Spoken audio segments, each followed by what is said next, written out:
Welcome to Soulful Energies, your channel for deep psychology, self-discovery, and the wisdom of the unconscious mind. Have you ever felt that there is a hidden part of yourself? A voice deep inside that tries to speak to you, but never in words? Maybe through a dream you can't forget. Maybe through a strange coincidence. Maybe through a feeling that something in your life is off, even if everything looks fine on the surface. Carl Jung believed, those moments are not random. They are the voice of your unconscious mind. And the unconscious does not speak like the conscious. It does not use arguments or lists or logical explanations.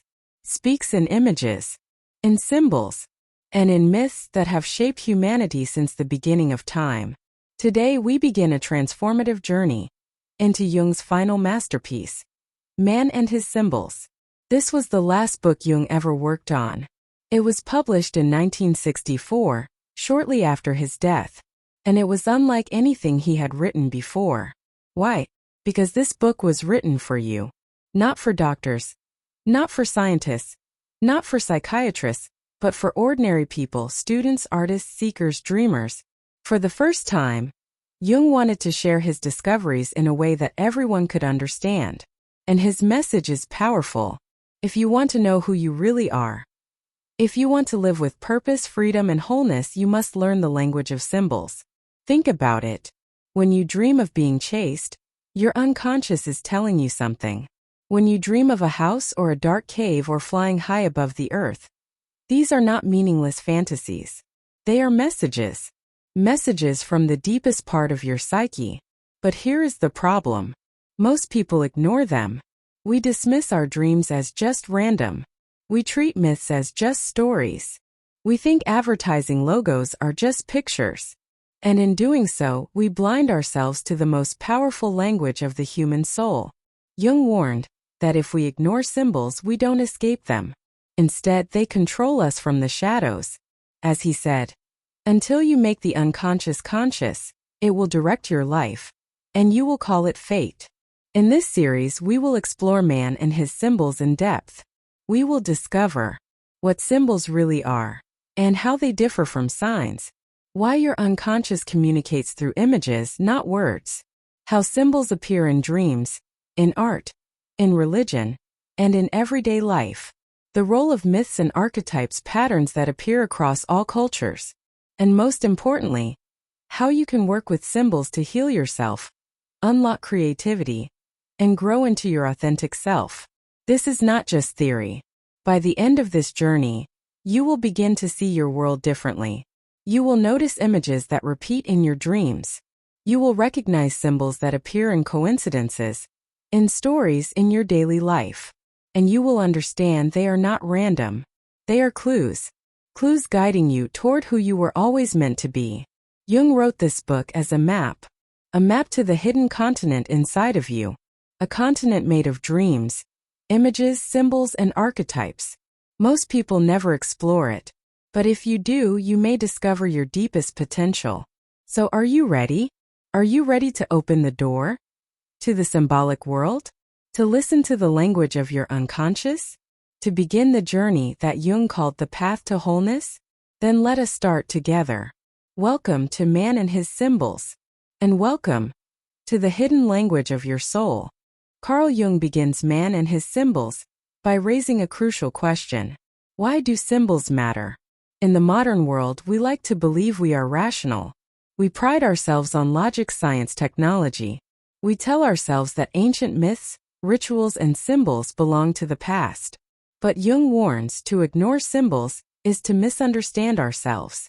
Because symbols are not relics of superstition. They are not dead. They are alive. And they shape our inner lives in ways most people never notice. What is a symbol? Jung draws a clear distinction. A sign is simple. It has one direct meaning.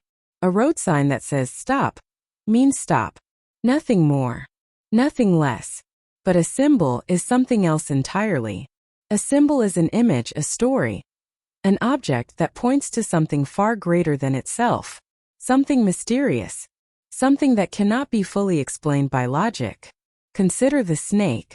It is not only an animal. Across cultures, It has carried symbolic weight. In the Bible, the snake is temptation and fall. In ancient Greece, wrapped around the staff of Asclepius, it is healing and medicine. In India, the serpent Kundalini is energy rising through the chakras. In Mesoamerican myth, Quetzalcoatl, the feathered serpent, is a god of wisdom. One image, endless meanings. That is the power of symbol. Think of the tree. Yes, it is wood and leaves, but universally it is more. It is the tree of life. It is the family tree. It represents growth, rootedness, and connection. In Norse myth Yggdrasil, the world tree binds together all realms. In Buddhism, the Bodhi tree is where the Buddha attained enlightenment. Tree is never just a tree. It is a symbol for the deepest aspects of life itself. Or take the circle. On one level, just a shape. But for millennia, it has meant wholeness, eternity, the cycle of life. In Eastern mandalas, the circle is a sacred image of the cosmos. In Jung's psychology, it is the symbol of the self, the totality of the psyche. This is why Jung insists, a symbol cannot be reduced to a single meaning. It is alive, multivalent, and inexhaustible. Why the psyche speaks in symbols. Here lies the key.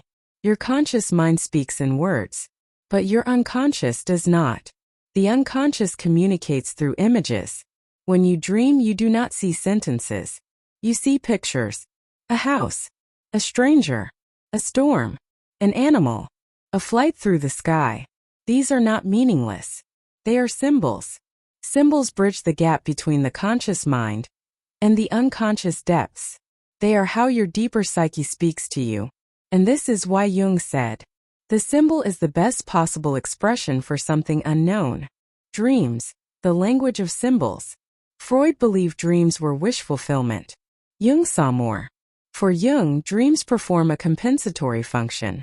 They balance the one-sidedness of consciousness. If your waking self is arrogant, you may dream of falling. If you feel powerless, you may dream of flying.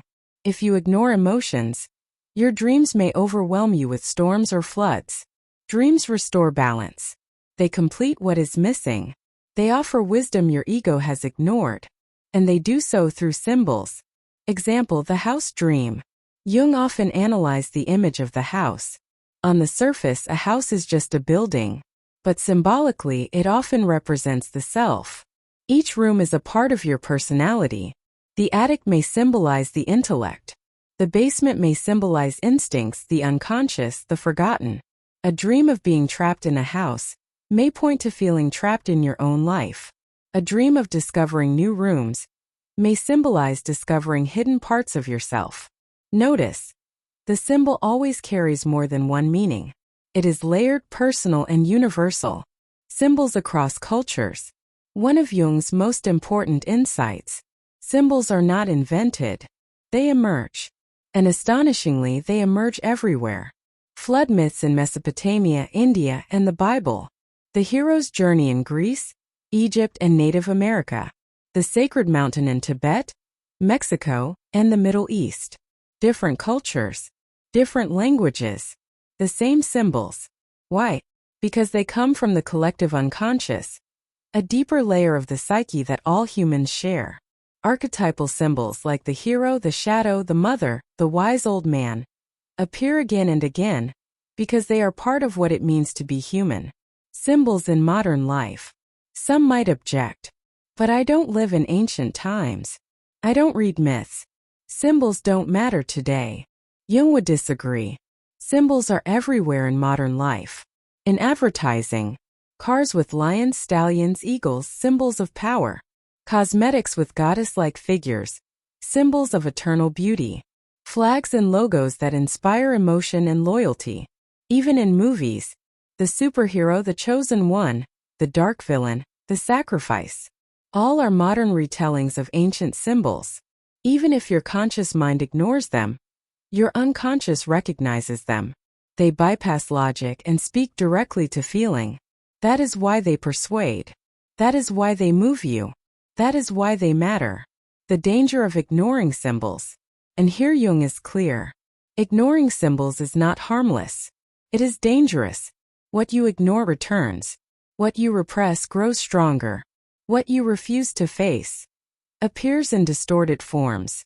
If a society suppresses its myths, the archetypes return as fanaticism, violence, collective madness. If a person ignores their dreams, the unconscious erupts as anxiety, depression, compulsion, or self-destruction. The unconscious will speak. If you will not listen, it will find another way. This is why Jung insists, symbols are not decoration. They are not fantasy. They are the very language of the psyche. Why this matters for you? So why must you care? Because symbols are the mirror of your soul. Every recurring dream, every powerful image, every sudden vision or thought is speaking to you. They are not random. They are your unconscious trying to be heard. By paying attention, you grow. By ignoring, you remain blind. Symbols are the compass guiding you through the unknown. They are the bridge between your surface self and your deepest self. This is why Jung begins Man and his symbols with this truth. Without symbols, there is no path to individuation. Without them, you cannot become whole. Carl Jung's most revolutionary idea is the collective unconscious. The personal unconscious is easy to grasp. It holds your forgotten memories, repressed emotions, and hidden desires. But Jung asks us to look deeper, beneath the personal layer, into a shared realm of the psyche. A layer that does not belong to one person alone. A layer that belongs to all humanity. This is the collective unconscious. What is the collective unconscious? Jung describes it as the psychic inheritance of the human race. Just as our bodies carry genetic patterns, our minds carry archetypal patterns. These are not learned. They are not cultural. They are born with us. Think of it this way. A baby is not taught to fear the dark. A child does not need to study to feel awe at thunder or terror at snakes. These responses are ancient. They are built into us. The collective unconscious is the well from which these responses arise. It is a deep layer of the psyche that has been shaped by thousands of generations. And at its core are archetypes. Archetypes, the primordial patterns. Archetypes are universal images, motifs, and roles that appear across cultures and times. They are not invented. They emerge spontaneously. Every culture tells stories of the hero. Every culture imagines the mother. Every culture fears the shadow. Every culture reveres the wise old man or the great spirit. These are archetypes. They are not stereotypes. They are not fixed. They are living patterns. The archetype is like an invisible mold. When it touches consciousness, it takes shape as a symbol, a myth, a story, a god, a character. The hero can be Hercules or King Arthur, or Luke Skywalker. The mother can be Demeter, the Virgin Mary, or Mother Earth. The shadow can be Satan, Darth Vader, or the monster in your nightmares. Different names, different costumes, same pattern. Archetypes in myth and religion. Jung observed that myths from all over the world carry the same themes. The hero's journey, the death and rebirth, the great flood, the sacred marriage. Take the hero. He leaves home, faces trials, fights the dragon, receives wisdom or treasure, and returns transformed. This pattern repeats in Gilgamesh, Odysseus, Christ, Buddha, and modern films like Star Wars and The Matrix. It is not coincidence. It is archetype. Or take the Great Mother. She appears as nurturing goddess, fertile earth, or protective figure. But she also appears as devouring, smothering, or destructive. The mother archetype has both light and shadow. Or the trickster. From Loki in Norse myth to Coyote in Native American stories, to the Joker in modern culture. He disrupts, mocks, and reveals hidden truths. The archetypes appear again and again, because they live inside the collective unconscious. Archetypes in dreams. Dreams too are filled with archetypes. You may dream of a mysterious old man offering advice. You may dream of a monstrous figure chasing you. You may dream of a child leading you to safety. These are not random. They are archetypal images. Jung often told the story of patients who dreamed of symbols they had never learned.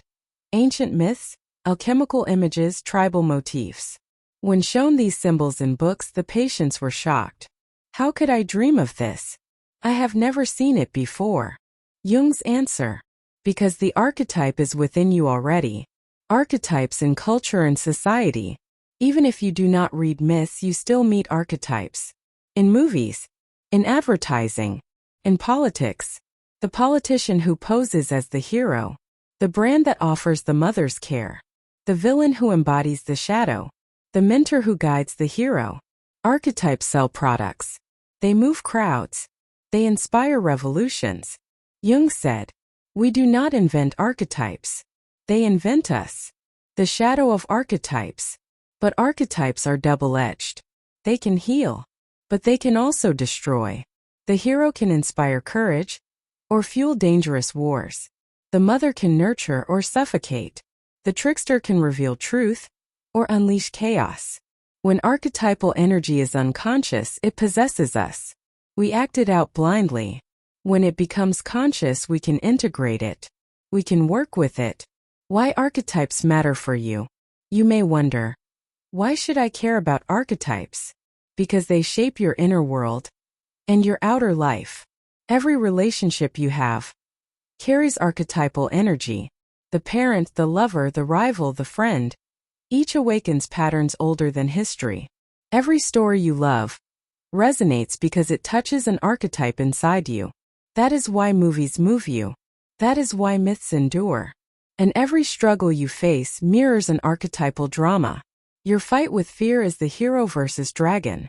Your temptation is the fall from Eden. Your growth is the death and rebirth cycle.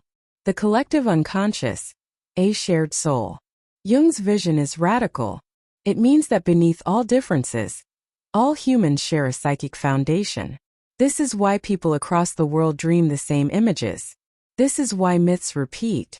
This is why we recognize symbols we have never studied. The collective unconscious is the shared soul of humanity, the challenge and the gift. But the collective unconscious is not just theory. It is a challenge. Because if you ignore it, it will rule you. If you deny it, it will erupt in symptoms, obsessions, mass hysteria. But if you engage with it, it offers wisdom, creativity, and healing. The archetypes are not cages. They are guides. They show the paths of the soul. And by learning their language, you begin to walk consciously on the timeless road of humanity. Closing thought. Jung believed, to understand symbols and archetypes is to understand yourself. Because the story of the hero, the mother, the shadow, the wise guide is not just out there. It is in here. Inside you. To know the collective unconscious is to know the deepest roots of your being. It is to see that you are part of a vast story, older than history, yet alive in every heartbeat today. The archetype of the Great Mother. Among the most powerful archetypes Jung described, is the Great Mother. She is both giver of life and taker of life. She nurtures, but she can also devour. In myth, she appears as Demeter, who feeds the earth, but also demands Persephone's descent into the underworld. In Christianity, she appears as the Virgin Mary, pure love, mercy, and comfort. In Hinduism, she appears as Kali, terrifying, destructive, yet also a liberator. The mother archetype embodies both creation and destruction. When unconscious, she may smother us with dependency or control. When integrated, she becomes the source of growth, safety, and renewal. The wise old man. Another universal figure is the wise old man, or sometimes the sage. He appears as the guide, the mentor, the teacher. In myth, he is Merlin for King Arthur. In stories, he is Gandalf for Frodo or Dumbledore for Harry Potter. In dreams, he may appear as a grandfatherly figure, or a mysterious stranger offering advice. The wise old man represents the archetype of wisdom and guidance. But if misused, this figure can also become dogmatic, a false prophet, or a manipulative authority. The child archetype. Jung also spoke of the child. It appears in stories of the divine child, the Christ child, Horus in Egypt, Krishna in India. It represents innocence, hope, new beginnings, the future potential of life. In dreams, a child may symbolize your unlived possibilities. It may represent your inner vulnerability, or your capacity for renewal. But the child also carries shadow. When unconscious, it may appear as immaturity, helplessness, refusal to grow. The shadow. We cannot speak of archetypes without naming the most feared of them all, the shadow. The shadow represents the denied, repressed, or rejected aspects of yourself. It is not only evil, it is also potential you have not yet integrated. In myth, the shadow appears as demons, monsters, villains. In dreams, it may appear as a pursuer, an enemy, or even someone you despise. Ignoring the shadow is dangerous, because what you repress controls you from the dark. But integrating the shadow brings wholeness and strength. The self, the archetype of wholeness. For Jung, the highest archetype is the self. The self represents totality, the union of conscious and unconscious, the wholeness of being. It often appears symbolically as the circle, the mandala, the cross, or the sacred center. While the ego says, "I am me," the self whispers, "You are more. You are all." Dreams of radiant figures, mandalas, or divine light often symbolize encounters with the self. But this is not a final stage. It is a lifelong process, a guiding principle of individuation. Archetypes in art and culture. Archetypes do not remain only in myths and dreams. They live in art, literature, and culture. Painters, poets, and filmmakers often channel archetypes unconsciously. Michelangelo's figures of God and Adam are more than religious images. They embody archetypal creation. Shakespeare's Hamlet is the eternal archetype of the conflicted hero. Modern films like The Lion King retell the hero's journey of death, shadow, and rebirth. Even advertising, as we said, draws upon archetypes. A company becomes the hero, the caregiver, the rebel. A product becomes the magical object that promises transformation. When archetypes possess us, Jung warned, archetypes are powerful forces. If unconscious, they can possess us. A man may be overwhelmed by the hero archetype and become reckless, destructive, unable to see his limits. A mother may be consumed by the mother archetype, smothering her child, unable to let them live their own life. A society may be swept by the shadow, projecting evil onto outsiders, creating cycles of hatred and war. This is why Jung insisted, the archetypes must be made conscious. Only then can we work with them instead of being ruled by them. Jung's case studies. Jung shared many examples of patients whose dreams revealed archetypal images they had never studied. One patient dreamed of mandalas and circular patterns. She had never read about Eastern religions, yet her unconscious produced the same images found in Tibetan Buddhism. Another dreamed of ancient symbols of alchemy, which Jung later showed were identical to illustrations in medieval texts the patient had never seen. Such dreams convinced Jung that the collective unconscious is real, not fantasy, but a psychic reality that transcends individuals. Archetypes and individuation. Ultimately, Jung believed archetypes are the building blocks of the individuation process. The shadow forces you to face what you deny. The anima and animus lead you to balance your inner masculine and feminine. The wise old man guides you with wisdom. The child reminds you of potential and renewal. The self calls you toward wholeness. Individuation is the journey of moving through these archetypal encounters and integrating them into a unified self. Closing the extended part 2. The collective unconscious is not distant myth. It is alive in every dream, every story, every culture. It speaks through archetypes, sometimes as guides, sometimes as shadows, always as forces that shape your inner and outer life. To know the collective unconscious is to know that you are never alone. You are part of a larger story, written across millennia, shared by all humanity. This is the wisdom Jung gives us. If you ignore the collective unconscious, it will rule you blindly. If you listen, it will guide you toward wholeness. Why individuation matters. Have you ever felt like you're living only half of who you really are? Like a part of you is hidden, unexpressed, or forgotten? Carl Jung believed this was not just common, it was universal. Most people walk through life as fragments. We show one face to the world, repress another side of ourselves, and drift further away from our true center. The process Jung called individuation is the path back to wholeness. It is not about becoming perfect. It is about becoming whole. Imagine yourself as a great symphony, but many instruments are silent. Some are hidden, some are broken, some are simply ignored. Individuation is the process of finding those instruments, repairing them, and letting them play again. Only then does the full music of your life emerge. This journey unfolds in stages, each one confronting deeper layers of the unconscious. And it is not easy. It requires courage. It requires honesty. It requires surrender. But the reward is freedom. The reward is to live as your authentic self. Stage 1. Confronting the shadow. The first stage is the hardest for many people. Facing the shadow. The shadow is everything we repress, deny, or project onto others. It is the anger we suppress because we want to appear kind. It is the jealousy we deny because we want to appear noble. It is the vulnerability we bury because we want to appear strong. In myths, the shadow is the dragon, the demon, the enemy. In dreams, it is the figure that chases you, terrifies you, or disgusts you. In life, it is the part of yourself you see most clearly in other people. Jung said, "What you resist not only persists, it grows stronger." The more you deny the shadow, the more it controls you unconsciously. Take, for example, the man who denies his aggression. He insists he is always peaceful, always kind. But slowly resentment builds. He becomes passive-aggressive, then suddenly explodes in rage at his family. His shadow, long ignored, takes control. Or the woman who denies her ambition. She believes ambition is selfish. She focuses only on others' needs.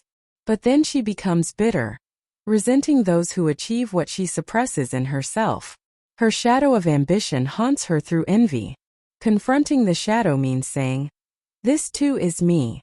It does not mean acting out destructive impulses. It means acknowledging them, owning them, and asking, "What is this teaching me?"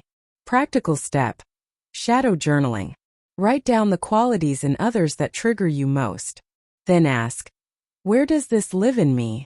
You may be surprised how much of your shadow you project outward. Stage 2. Meeting the Anima and Animus. Once the shadow is faced, another encounter arises, the Anima and Animus. These are the inner contrasexual figures. For men, the Anima represents the inner feminine, intuition, emotion, receptivity. For women, the Animus represents the inner masculine, reason, strength, assertiveness. Most of us are taught to reject these qualities. Men are told, "Don't cry, don't feel, be strong." Women are told, "Don't be too assertive, don't be too rational, stay soft." But Jung believed that true balance comes when we embrace both energies. In myth, the Anima appears as the goddess, the muse, the enchantress. She leads the hero into the depths of his soul. In dreams, she may appear as a mysterious woman, sometimes nurturing, sometimes terrifying. The Animus appears as the wise man, the judge, the warrior. In dreams, he may be a group of men, a father, or a stern authority. To reject these figures is to live half a life. To embrace them is to find inner wholeness. For example, a man who integrates his anima learns to feel. He becomes more empathetic, creative, and emotionally alive. He is not less masculine, he is more human. A woman who integrates her animus becomes strong, decisive, and self-reliant. She is not less feminine, she is more whole. Practical step. Notice when you resist traits labeled, not for your gender. Try expressing them in safe, small ways. Over time, balance emerges. Stage 3. Encounters with archetypal guides. As individuation deepens, archetypal guides appear. The wise old man or wise woman. These figures embody guidance and wisdom. They appear in myths as Merlin, Gandalf, or wise elders. They appear in dreams as teachers, mentors, or even strangers offering advice. But Jung warned, not all guides are true. Sometimes the ego creates false prophets, illusions of wisdom that mislead us. The task is to discern which voice guides you toward wholeness and which voice flatters the ego. Practical step. When receiving guidance in a dream or vision, ask, does this make me humble and whole? Or does this inflate my pride? Stage 4. Experiencing the self. The final archetype Jung spoke of is the self. The self is not the ego. The ego says, I am me. The self whispers, you are more than you think you are. The self appears in dreams as mandalas, circles, radiant figures, divine light. It represents the union of opposites, conscious and unconscious, light and dark, masculine and feminine. In myths, the self is the treasure found after the hero's long journey. It is the pearl of great price, the philosopher's stone, the holy grail. To encounter the self is to feel a deep inner peace, a sense of unity, a purpose greater than the ego. But Jung warned, the danger is inflation. When the ego identifies with the self, it becomes swollen, godlike, destructive. True individuation means recognizing the self as the center, but not confusing it with the ego. Individuation is lifelong. Individuation is not a destination. It is a lifelong process. At each stage of life, new shadows emerge, new anima/animus dynamics, new challenges, new insights. The journey continues until death, and perhaps beyond. Think of the midlife crisis. Many dismiss it as cliché. Jung saw it as the soul demanding individuation, a call to integrate what was left behind. Practical steps for your own individuation. Shadow work, journal qualities in others that trigger you. Find them in yourself. Dream analysis. Write your dreams. Look for symbols and archetypes. Active imagination. Speak with figures in your inner world. Ask them questions. Creative expression. Paint, dance, write. Allow the unconscious to express itself. Mindfulness and reflection. Spend time alone, listening to your inner life. Closing reflection. Individuation is the hero's journey. You descend into darkness, confront the shadow, integrate the anima and animus, meet guides, and discover the treasure of the self. It is not an easy road, but it is the only road to wholeness. As Jung said, the privilege of a lifetime is to become who you truly are. Shadow work in depth. The shadow is not only anger or jealousy, it also contains forgotten talents. Think of the child who loved to draw, but was told art is useless. She buries her creativity. As an adult, she feels something is missing. That lost artist lives in her shadow. Or the man who loved to sing, but was mocked for being unmanly.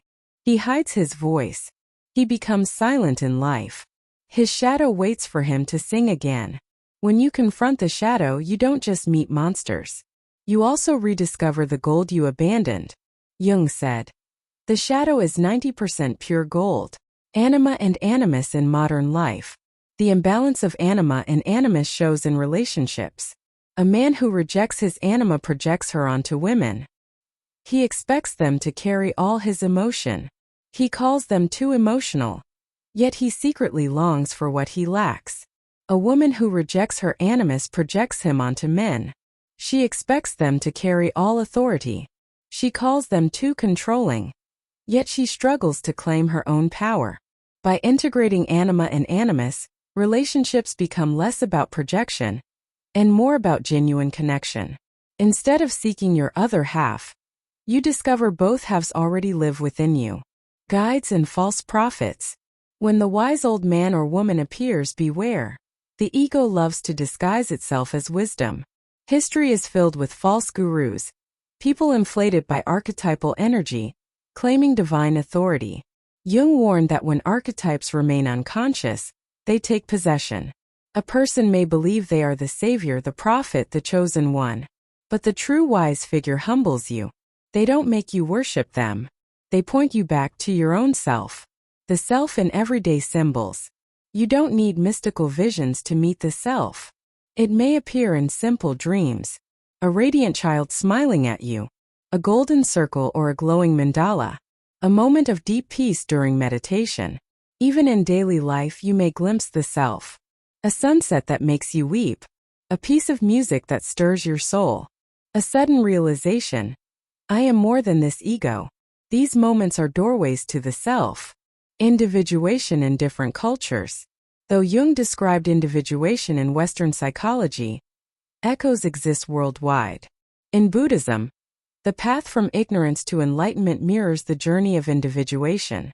In alchemy, the transformation of lead into gold mirrors the transformation of ego into self. In indigenous initiation rituals, the youth descends into trial, faces fear, and emerges reborn. The language differs, but the pattern is the same.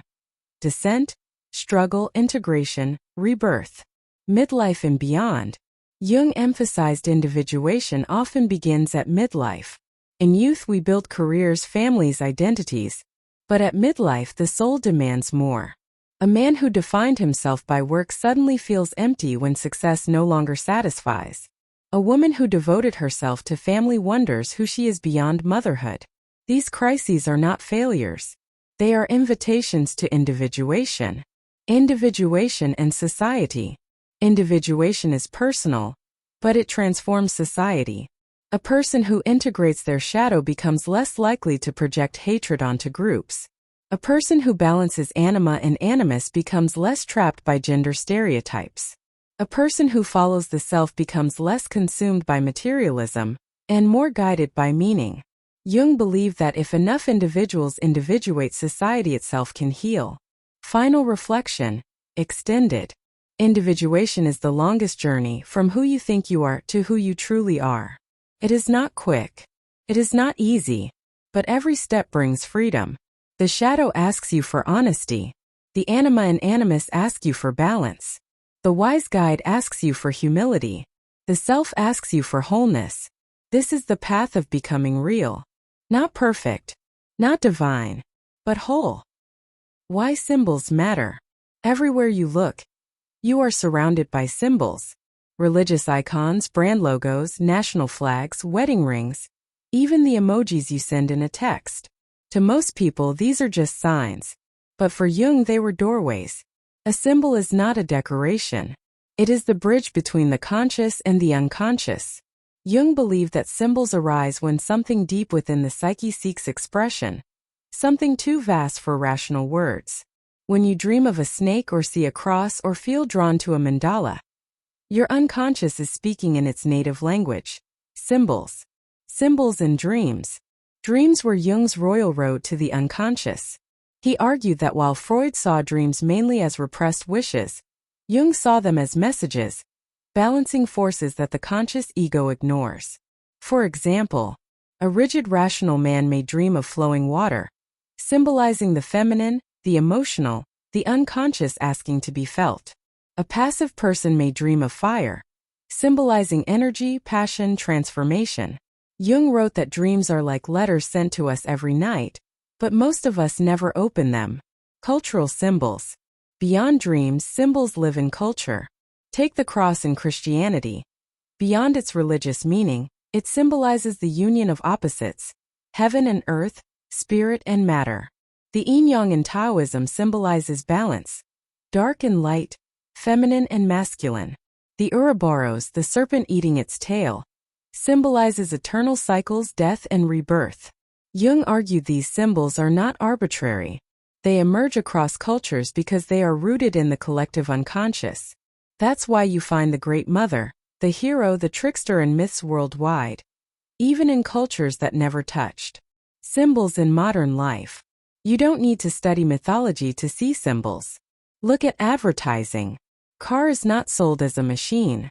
It is sold as freedom, power, status, symbols that tap into archetypal desires. A ring is not just metal. It is eternity, unity, commitment. A national flag is not just fabric. It is identity, pride, sacrifice. Our entire consumer society is built on symbolic associations. Logos are modern totems.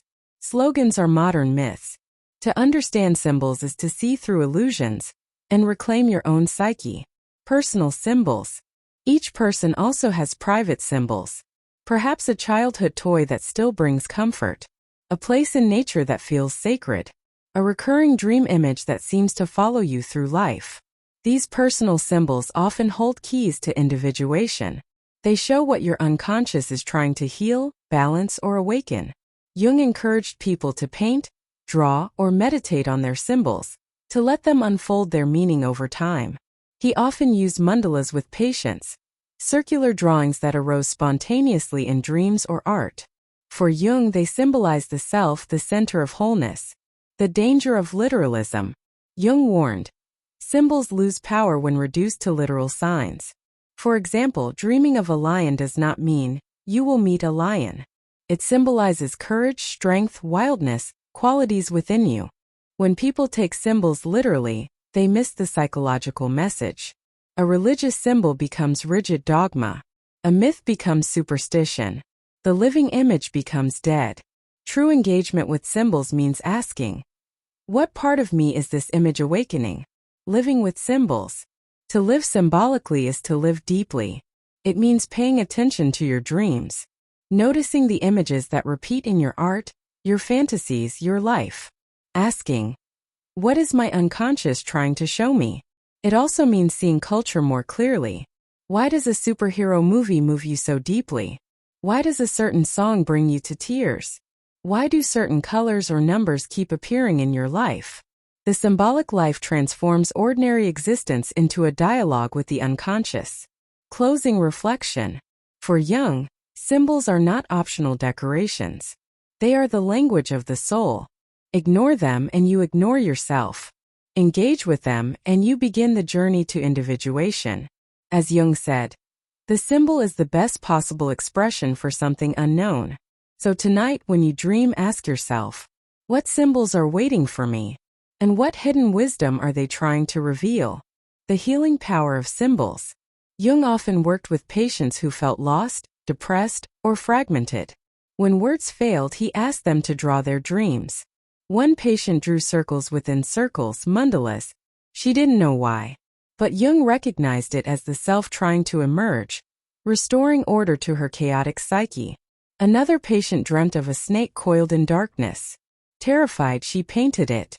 Over weeks, the snake transformed, first into a dragon, then into a radiant spiral. The symbol itself carried her healing. For Jung, the unconscious is not only darkness, it is creative. It offers solutions through symbols, religious and mythological symbols. Across history, cultures have expressed the psyche's truths through sacred images. In Christianity, the cross unites heaven and earth, suffering and redemption. In Hinduism, Shiva dancing represents destruction and creation, endings that lead to beginnings. In ancient Egypt, the Eye of Horus symbolized protection, healing, and restoration. In native traditions, the medicine wheel mirrors the mandala, 4 directions, wholeness of life. Jung argued these symbols repeat across cultures because they spring from the collective unconscious. Humanity shares the same inner language. Symbols in modern media. Even today we hunger for symbols. Look at movies. In The Matrix, Neo follows the White Rabbit, a symbol of awakening. In Star Wars, Luke faces Darth Vader, a projection of his own shadow. In Harry Potter, the Stag Patronus symbolizes inner strength and protection. Look at brands. Nike's swoosh, not just a check mark, but the wing of the goddess of victory. Apple's apple with a bite, echoing the biblical fruit of knowledge. Tesla's T, resembling both a cross-section of a motor and a spear. Social media itself is symbolic. The like is not just a button. It symbolizes validation, belonging, self-worth. When you see the world symbolically, you begin to notice how every image manipulates or inspires you. The shadow side of symbols. But symbols can also be dangerous. They can possess entire nations.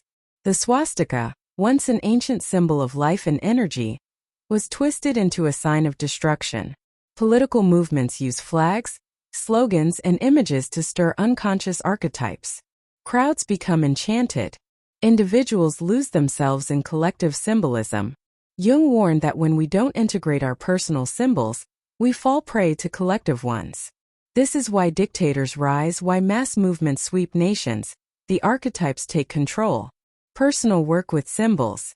So how do we reclaim symbols for ourselves? Dream journaling. Write your dreams. Circle repeating images.